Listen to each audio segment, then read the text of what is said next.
आज मी तुम्हाला एक साधा पण आयुष्य बदलणारा प्रश्न विचारणार आहे. तुमच्या रिटायरमेंटसाठी नेमके किती पैसे लागतील? 1 कोटी, 2 कोटी, 5 कोटी की 10 कोटी? जर तुम्हाला या प्रश्नाचं ठोस उत्तर आज देता येत नसेल तर हा व्हिडिओ तुमच्यासाठी खूप महत्त्वाचा आहे. नमस्कार मित्रांनो, कल्पना करा तुमचं वय 60 वर्ष झालं आहे.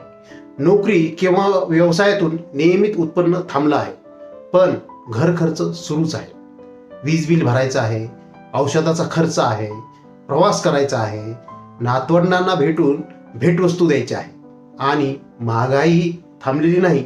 आता स्वतःला एक प्रश्न विचारा, या सगळ्यासाठी पैसा कुठून येणार?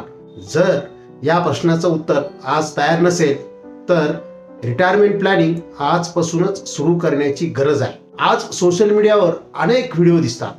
कोणी म्हणतं रिटायरमेंटसाठी 2 कोटी पुरे, तर दुसरा म्हणतो 5 कोटी नसतील तर रिटायरमेंट शक्यच नाही. पण मित्रांनो, हे आकडे प्रत्येकासाठी सारखे असू शकत नाही, कारण प्रत्येक व्यक्तीचं जीवन वेगळं असतं, प्रत्येकाचा खर्च वेगळा असतो, प्रत्येकाची उद्दिष्ट वेगळी असतात. म्हणून रिटायरमेंट कॉर्पस हा फिक्स्ड नंबर नसून पर्सनल कॅल्क्युलेशन असतं.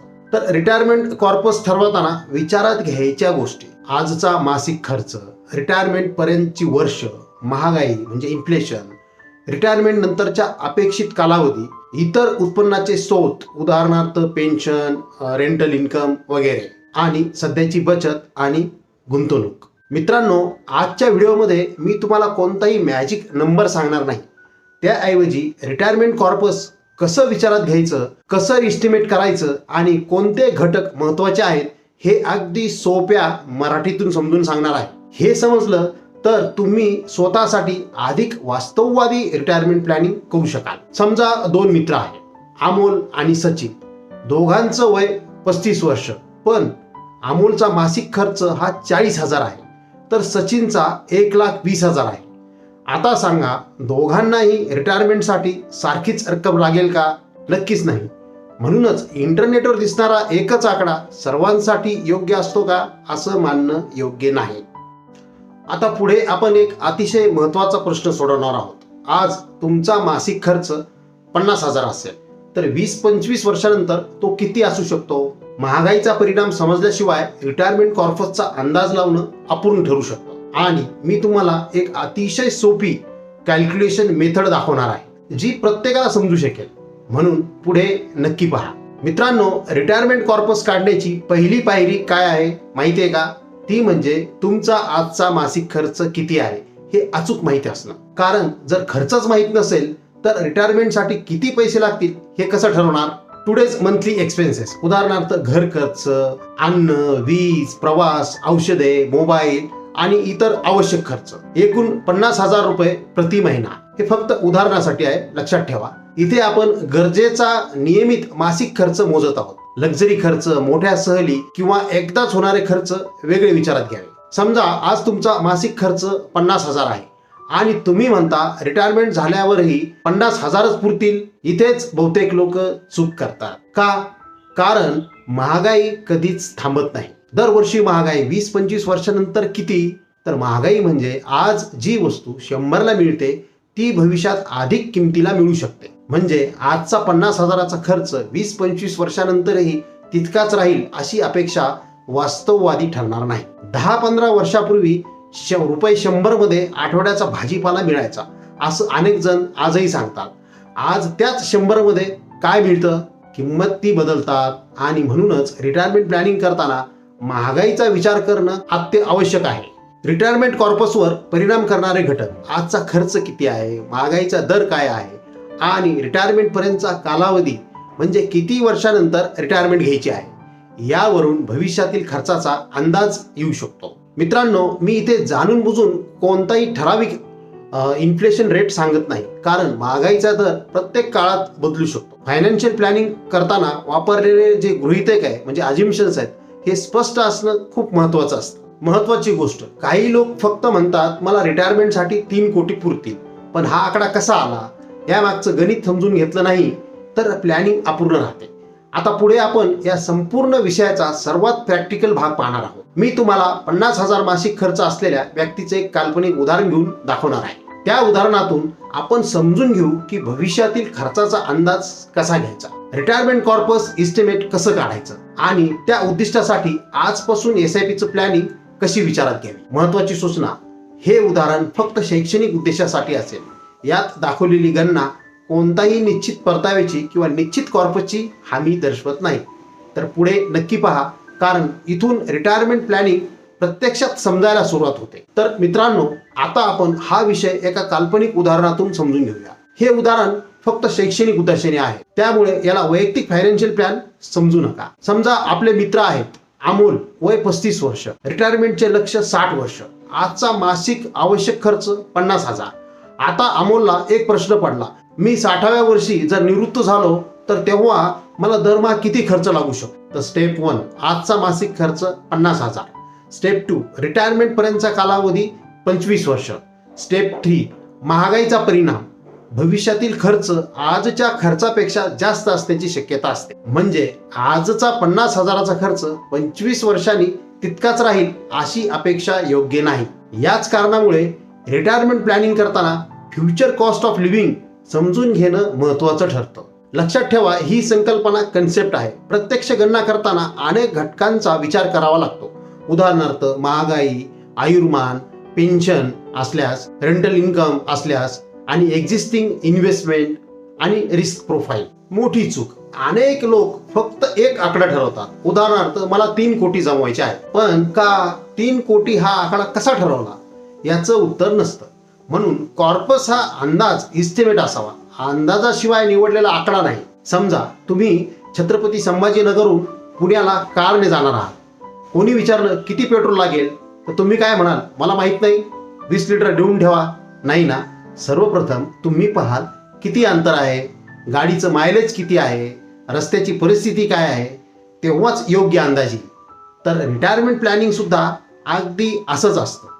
आता पुढे मी तुम्हाला सांगणार आहे की आजपासून रिटायरमेंट कॉर्पस तयार करण्यासाठी SIPचं प्लॅनिंग कशी विचारात घ्यावी.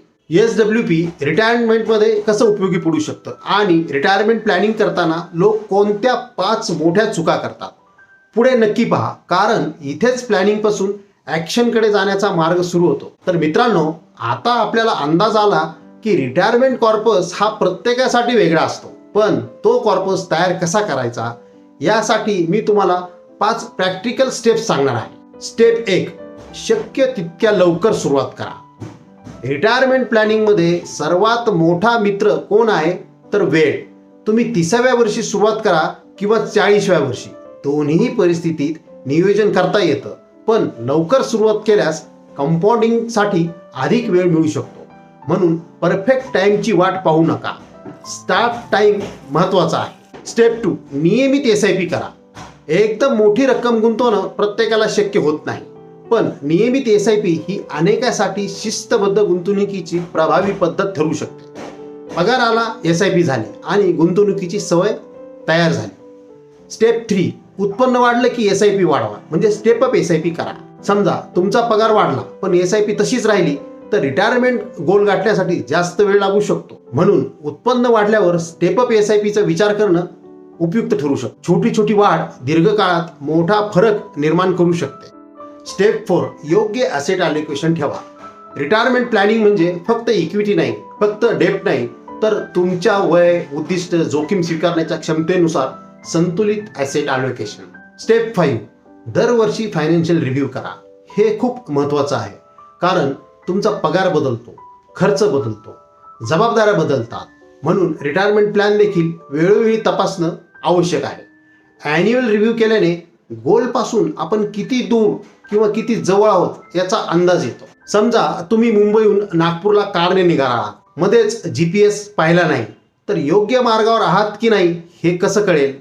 तर रिटायरमेंट प्लॅनिंगमध्ये ॲन्युअल रिव्ह्यू म्हणजे तुमचा GPS आहे. आता पुढे आपण पाहणार आहोत की रिटायरमेंट प्लॅनिंगमधील 5 सर्वात मोठ्या चुका. रिटायरमेंट कॉर्पससाठी गोल्डन फॉर्म्युला आणि तुमच्यासाठी एक फ्री रिटायरमेंट प्लॅनिंग वर्कशीट, ज्याच्या मदतीने तुम्ही स्वतःच्या रिटायरमेंट प्लॅनिंगची सुरुवात करू शकाल. तर शेवटपर्यंत नक्की पहा, कारण इथूनच प्लॅनिंगचे रूपांतर ॲक्शनमध्ये होते. मित्रांनो, आज आपण रिटायरमेंट प्लॅनिंगमधील सर्वात महत्त्वाचा प्रश्न सोडवण्याचा प्रयत्न केला. रिटायरमेंटसाठी नेमके किती पैसे लागतील.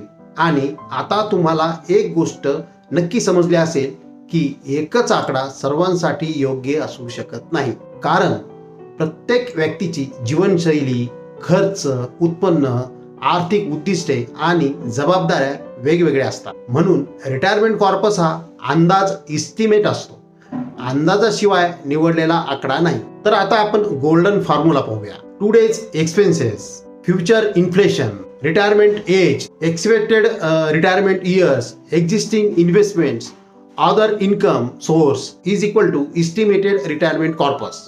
तर लक्षात ठेवा, रिटायरमेंट प्लॅनिंग म्हणजे कोटीचा आकडा ठरवणं नाही, तर तुमच्या आयुष्याला अनुरूप आर्थिक योजना तयार करणं आहे. तर रिटायरमेंट प्लॅनिंग मधील 5 मोठ्या चुका. चूक क्रमांक 1, माझ्याकडे अजून खूप वेळ आहे. वेळ आहे असं वाटत असतानाच 10-15 वर्ष निघून जातात. चूक क्रमांक 2, महागाईचा विचार न करणे. आजचा खर्च भविष्यातही तसाच राहील असा समज करणं चुकीचं ठरू शकतं. चूक क्रमांक 3, रॅन्डम नंबर ठरवणे. 2 कोटी, 5 कोटी इत्यादी, पण का याचं गणित नसतं. चूक क्रमांक 4, SIP सुरू करून रिव्ह्यू न करणे. रिटायरमेंट प्लॅनिंग हा एकदाच करून विसरण्याचा विषय नाही, तो सतत रिव्ह्यू करण्याचा प्रवास आहे. चूक क्रमांक 5, फायनान्शियल प्लॅनिंग न करता प्रोडक्ट निवडणे. हे वाक्य नेहमी लक्षात ठेवा, फायनान्शियल प्लॅनिंग फर्स्ट आणि फायनान्शियल प्रोडक्ट लेटर. तर कल्पना करा, रिटायरमेंट नंतरची एक सुंदर सकाळ.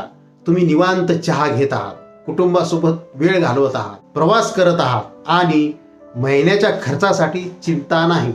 हे स्वप्न नाही, योग्य नियोजनाने साध्य करण्याचा प्रयत्न करता येणारा एक आर्थिक उद्दिष्ट आहे. जर तुम्हालाही तुमचं रिटायरमेंट कॉर्पस अंदाजे किती असू शकतं, तुमच्या गोल्डसाठी कितीची SIP लागू शकते, तुमच्या सध्याचा पोर्टफोलिओ योग्य दिशेने आहे का, व गोल बेस्ड फायनान्शियल प्लॅनिंग करून घ्यायचं असेल तर खाली व डिस्क्रिप्शनमध्ये दिलेल्या संपर्क तपशिलावर माझ्याशी संपर्क साधा व कॉमेंटमध्ये मला एक उत्तर द्या. तुमचा रिटायरमेंट गोल कोणत्या वयात आहे? 50, 55, 60 का 60 नंतर?